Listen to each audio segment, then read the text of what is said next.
हाँ, ये भी बिल्कुल स्पष्ट कर दूं कि ये सिर्फ किसानों से संबंधित कानून नहीं है, ये देश की 80% आबादी से रिलेटेड कानून है।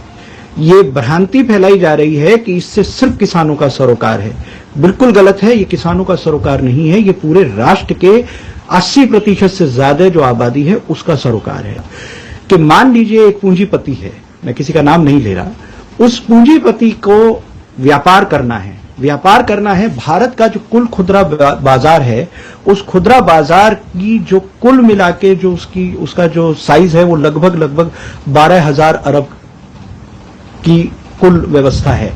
अब इस व्यवस्था के ऊपर अगर किसी की आंख गड़ गई है, किसी पूंजीपति की, तो वो उसको लेना चाहता है, और ये इतना बड़ा बाजार है जो कि दुनिया का सबसे बड़ा बाजार है।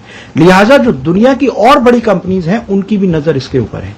तो अभी हमने देखा किस तरीके से एक कंपनी के साथ एक तरफ मार्क जुकरबर्ग जो कि व्हाट्सएप के मालिक हैं, उनका एक एग्रीमेंट होता है, 55,000 करोड़ के आसपास का निवेश होता है। दूसरी कंपनी है गूगल जो कि रिलायंस जियो के साथ कॉन्ट्रैक्ट में आती है, क्योंकि जो कि रिटेल बिजनेस के अंदर आ रही है। अब रिटेल बिजनेस का जो 12,000 अरब का जो व्यापार है, इसमें जब उनको आना है तो कुछ मुश्किलें उनके सामने हैं, प्रैक्टिकल मुश्किलें सामने। सबसे पहली बात यह है कि इस देश के जो मौजूदा कानून था, उस कानून में जो कृषि उत्पाद थे वो राज्यों के सरोकार थे, इसलिए अलग अलग प्रदेश में अलग अलग कानून के हिसाब से मंडियां समितियां चलती थी। मंडी में ही खेती किसानी के उत्पाद कोई दूसरा आदमी खरीद सकता था। यहां मैं स्पष्ट कर दूं कि किसानों को अपनी उपज बेचने से कहीं कोई रोक टोक नहीं थी। पहले से ही किसान आजाद था, वो अपने उत्पाद कहीं भी बेच सकता था राज्य की सीमाओं के अंदर। लेकिन इसमें भी एक बहुत बड़ी भ्रांति लगातार फैलाई जा रही है।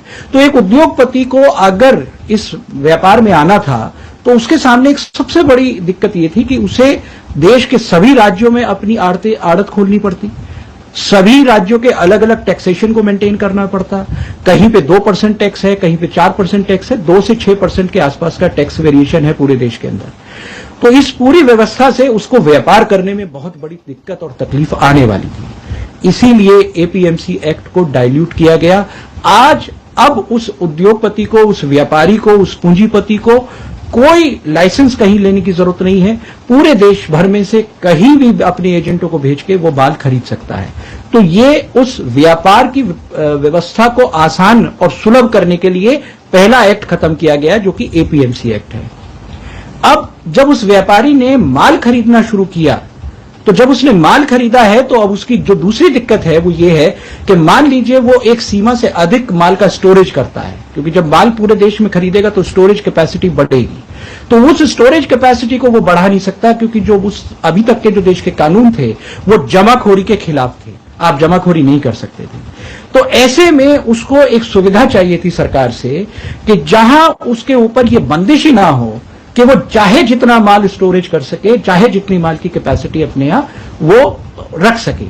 इसी सुविधा को उद्योगपति को देने के लिए, उस पूंजीपति को देने के लिए दूसरा अध्यादेश आया है, जिस अध्यादेश में अब उनके ऊपर से ये लिमिटेशन हटा दी गई है। एसेंशियल कमोडिटी एक्ट को जो इस तरीके से खत्म किया है, जो कि दूसरा अध्यादेश है।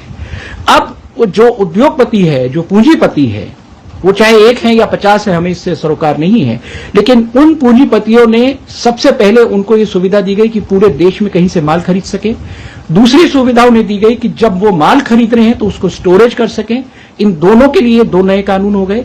अब तीसरी परेशानी जो उद्योगपति के सामने है वो ये है कि जब उसके पास भारत का 12,000 अरब का पूरा खुदरा व्यापार के ऊपर उसकी नजर है, तो वो देखता है कि मुझे देश भर में कौन से वैरायटी का गेहूं चाहिए, कौन सी वैरायटी का मुझे चावल चाहिए, कौन सी वैरायटी की दाल की सबसे ज्यादा डिमांड है। आज की स्थिति में जो भारत का आम किसान है वो अपनी मर्जी के मुताबिक अपने यहां अपनी क्षेत्रीय आधार पर अपनी फसलों को उगाता है। वो व्यवस्था उस व्यापारी के लिए ठीक नहीं है। तो किसान अपने खेत में क्या बोएगा, इस बात को लागू करने के लिए अब तीसरा अध्यादेश आया है, जो कि कॉन्ट्रैक्ट फार्मिंग के शेप में हमारे सामने है, जहां किसान को एक तरीके से ये बाध्य किया जाएगा कि वो कौन सी फसल बोए, किस तरीके का उत्पाद पैदा करे, कितनी फसल को पैदा करे।